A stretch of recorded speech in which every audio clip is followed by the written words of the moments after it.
Today I'm going to show you a step-by-step process on how I make cake pops. Today's flavor is red velvet. But before we get started, don't forget to subscribe. I think it's around here. So we're going to start out by just making a basic boxed cake.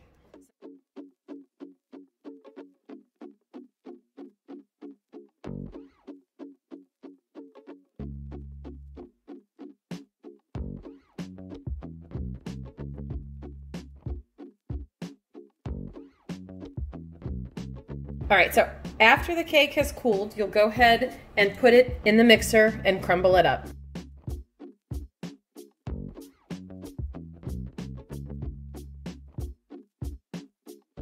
Okay, so then you want to go ahead and just turn on your mixer and then it will crumble it for you.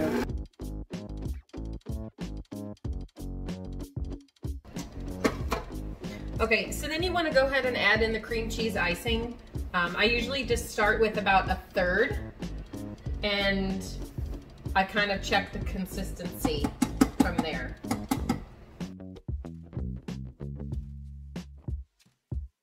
You want to combine it almost so that it is the texture of Play-Doh, I would say.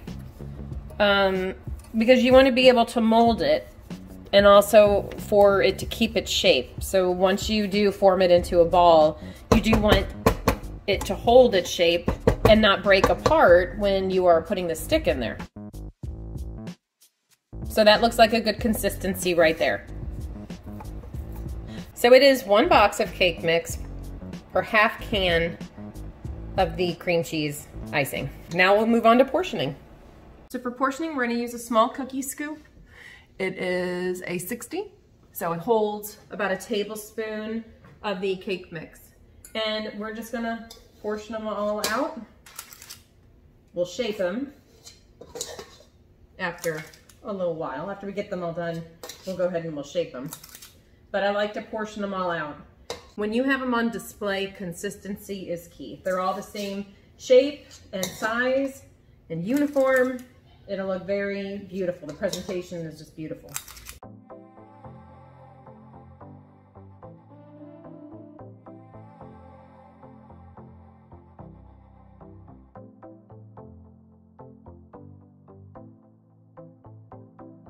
So now we're gonna go on the process of shaping. So take off any rings that you may have. And you will be washing your hands, I'm sure, a few times throughout this process. They will start to turn the color of the cake. So you just shape them gently into a ball. You don't push very hard. And then I like to set them down on the wax paper because after this process, we are going to put them in the freezer to chill for a bit so that they don't come apart and fall off the stick when I do start to put them on the sticks.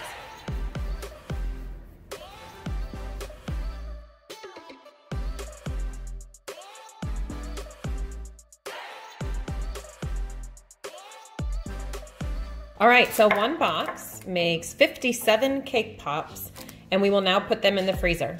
So I put the cake pops in the freezer, and they'll sit in there for about 20 or 30 minutes. In the meantime, I'm gonna go ahead and get my almond bark ready, and that's what I'll be using for the coating. I prefer to use almond bark for the coating. I feel like it's a little bit more forgiving when you are just trying to quickly heat it up. You don't need to use a double boiler. You can put it in the microwave. And sometimes when I have used the chocolate candy melts, if you heat it up at too high of a temperature too quickly, it will have this cloudy sheen on it. And almond bark is a little bit more forgiving in that way.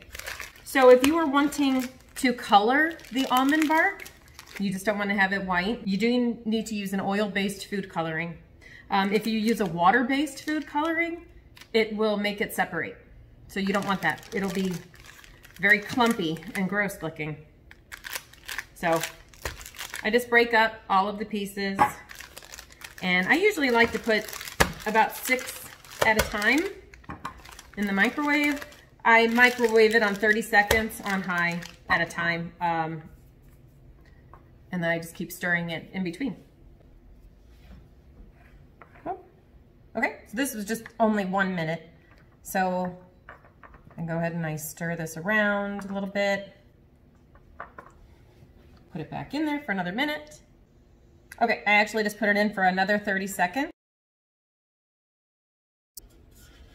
One of the things that makes it easier for me to decorate the cake pops is having a cake pop board. So my husband made this for me and he drilled the holes so they would fit these cake pop sticks. I know that there are different cake pop stick sizes. So whatever size that you are using, you would have to drill the holes accordingly. So, see?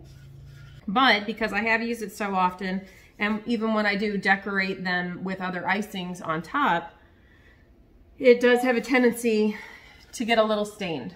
So what I have learned to make cleanup a lot easier, I just put a piece of tissue paper over it. So I am able to go ahead and just lay the tissue paper on top of the board and I can still see the holes.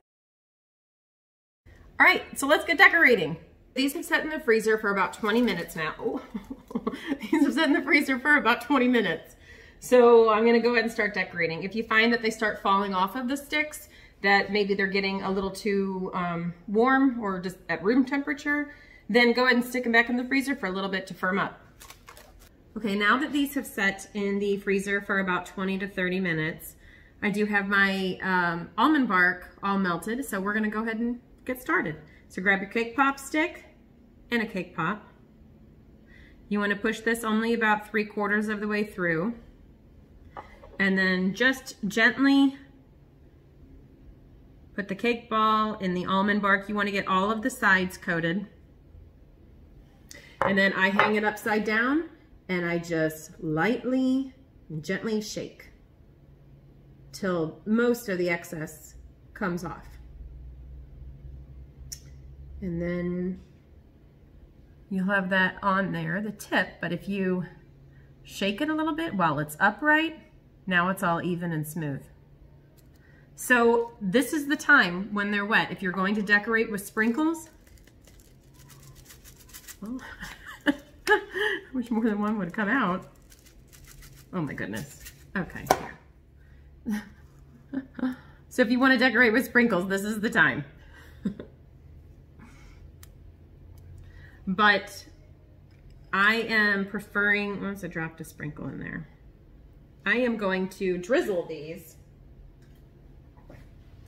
with the candy melts.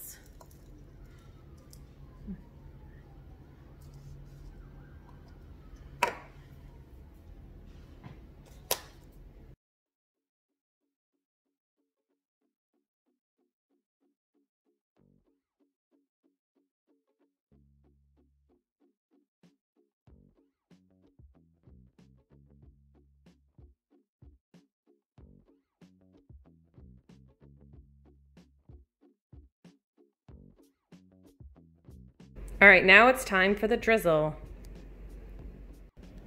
Okay, so I'm gonna go for a maroon color for the drizzle to match the red velvet cake on the inside. So I'm gonna use some red candy melts and I'm gonna go ahead and put in some dark chocolate ones. But I'm putting them in, just put them in a little by little. I'll see how that looks and then I can adjust it from there.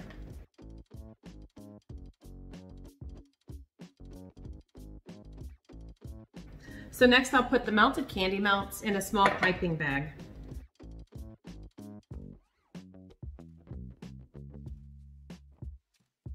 So then you just squeeze very lightly and you drizzle while moving your hand in a fast back and forth motion.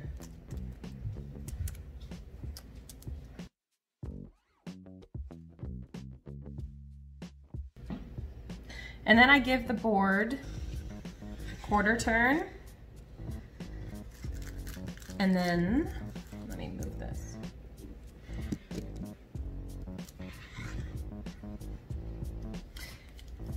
And then I will drizzle them crisscross.